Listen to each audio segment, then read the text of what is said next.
अखंड भारत, जो कि नाम से ही पता चल रहा है, अखंडित भारतवर्ष नॉर्दर्न वेस्ट में अफगानिस्तान पाकिस्तान से होकर ईस्ट में तिब्बत, नेपाल, भूटान, बांग्लादेश, म्यांमार, थाईलैंड और साउथ में श्रीलंका और मलेशिया तक जाता है। इस नए देश में इंडिया के अलावा और 10 नए देश होंगे, जिसका टोटल पॉपुलेशन होगा 211 करोड़। वर्ल्ड पॉपुलेशन का 26.4% अकेला इस देश के पास रहेगा।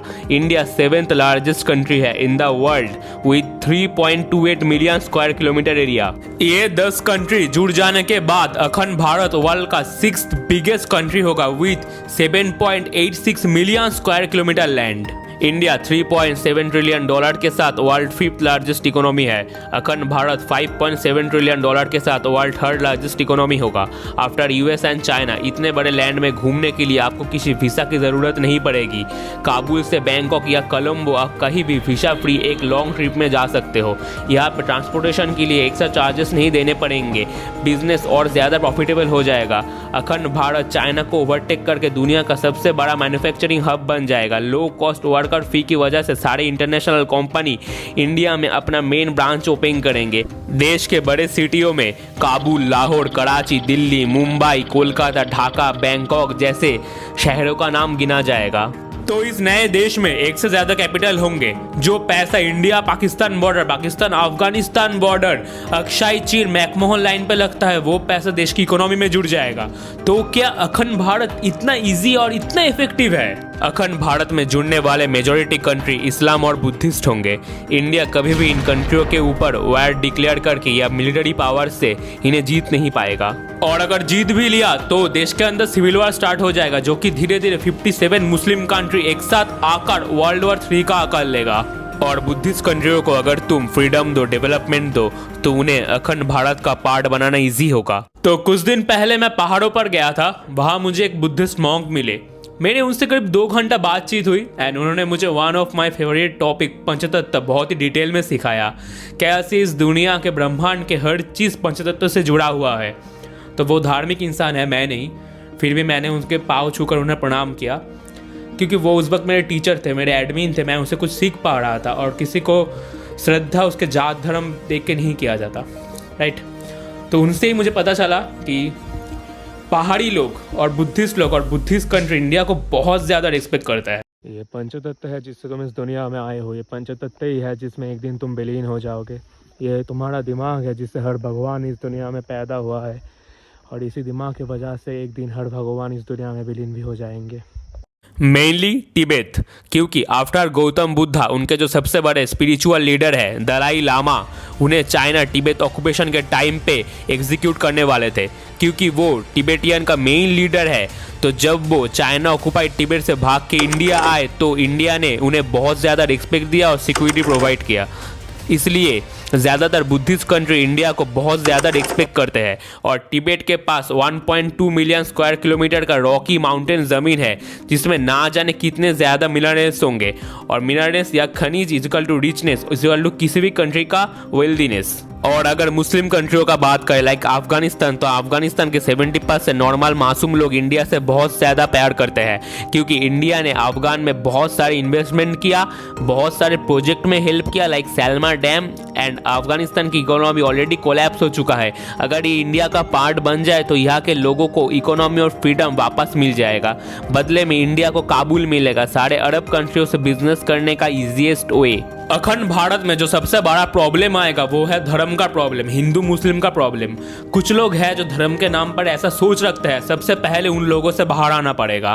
15 करोड़ है मगर 100 के ऊपर भारी है, याद रख लेना ये बात। सब हिंदू एक हो जाओ और पत्थर मारने वालों के घर पर बुलडोजर चलवाओ। गूगल जो भी लिटरेसी रेट दिखाता है, तुम मानो या ना मानो, इंडिया, पाकिस्तान, अफगानिस्तान, बांग्लादेश के ज़्यादातर हिंदू और मुस्लिम इलिटरेट है या तो ब्रेन वॉश है। अब तुम एजुकेशन सिस्टम को पूरी तरीके से ब्लेम नहीं कर सकते। तुम दुनिया में एक बार ही आए हो, तुम एक इंसान हो, तुम्हारी रिस्पॉन्सिबिलिटी है अपने एजुकेशन को पूरा करनी। यहाँ पे गवर्नमेंट को तुम दोष नहीं दे सकते। ज़्यादातर हिंदू और मुस्लिम इन देशों के अपने इतिहास को ढाल बनाकर अपने लाइफ जीता है कि देखो मेरे देश में इतने महान महान पंडित जन्म है, मेरे देश में शून्यों का आविष्कार हुआ, मेरे देश में मुगल राजाएं थे जो कि एशिया पर राज करते थे, मेरे देश में महान महान लोग आए। और नॉर्मल लोगों का इन सेंटिमेंट्स का फ़ायदा उठा के हमारे देश के पॉलिटिकल पार्टी हिंदू राष्ट्र, अखंड भारत, इन सब के नाम पे वोट लेते जा रहे हैं, जो कि धीरे धीरे डिक्टेटरशिप की तरफ जा रहा है। और डेमोक्रेसी कितना इंपॉर्टेंट है ये तुमको समझाने की ज़रूरत नहीं। चाइना में देखो, वहाँ के लोग गवर्नमेंट के अगेंस्ट एक बात नहीं कर सकते। पैलेस्टाइन को देखो, वहाँ के लोगों ने हमास को ताकतवर बनाया और आज हमास की वजह से पैलेस्टाइन का क्या हालत है, सोचने वाली बात है। पैलेस्टाइन का असली दुश्मन कौन है, हमास या इजराइल? और तुम मालदीव को देखो, वहाँ का डेमोक्रेसी गिर गया, इसलिए आज वहाँ पे इंडिया बैन के नारे लग रहे हैं, India ban, Indian tourist ban.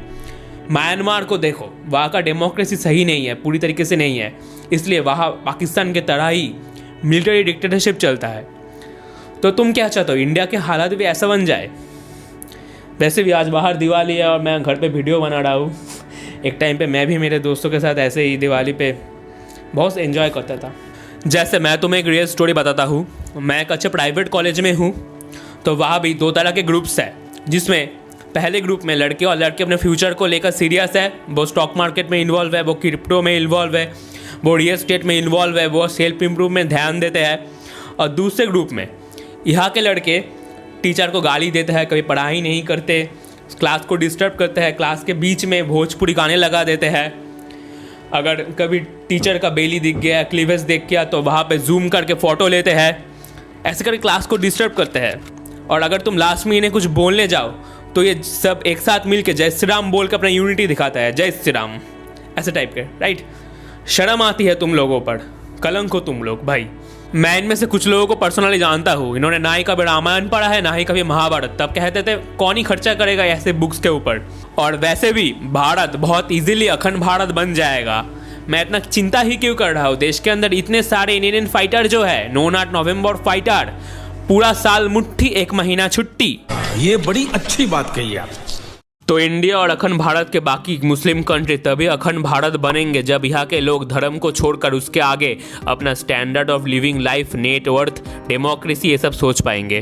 धर्म के नाम पे most profitable tax free business हजारों सालों से दुनिया में चले आ रहे हैं। धर्म एक दिन वैसे भी दुनिया में नहीं रहेगा, शायद आज नहीं, आज से 100 ईयर्स बाद।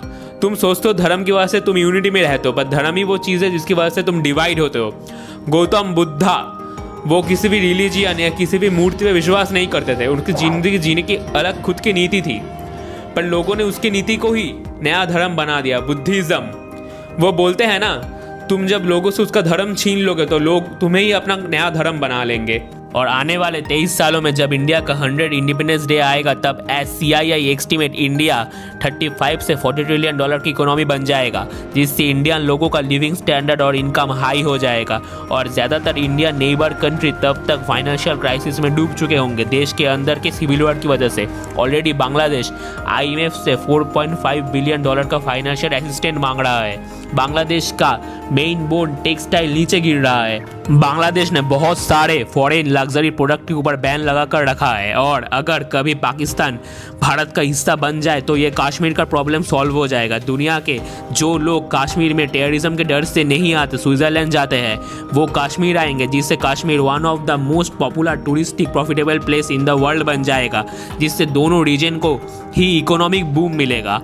इस पूरे अखंड भारत में सेम करेंसी यूज होगा, जिससे INR का वैल्यू इंक्रीज होगा। अखंड भारत के हर एक रीजन में अलग अलग गवर्नमेंट होगा, जिसे एक मेन गवर्नमेंट गाइड करेगा। इस देश में एक से ज़्यादा कैपिटल होंगे। जितने बाहर के लोग हैं उसे एक दिन तो अंदर आना ही पड़ेगा भाई। जैसे रशिया USSR बनाना चाहता है, चाइना ताइवान और अरुणाचल प्रदेश को अपने अंदर लाना चाहता है, चिंग डायनेस्टी बनाना चाहता है, वैसे ही इंडिया अखंड भारत बनाना चाहता है। पर इस नए देश का नाम कभी भी अखंड भारत नहीं होगा। कोई भी देश राजी नहीं होगा इस देश का नाम अखंड भारत रखने के लिए। सोच के देखो, आप एक इंडिपेंडेंट कंट्री में पैदा हुए हो, सुबह उठ के आप सुन रहे हो आज से आपका देश का नाम अखंड नेपाल, क्या आप राजी होगे? तो इस नए देश का नाम क्या होना चाहिए मुझे कमेंट में बताना। और यह है मेरा Instagram ID, चाहो तो मुझे फॉलो कर सकते हो। मिलते हैं किसी दूसरे वीडियो पे।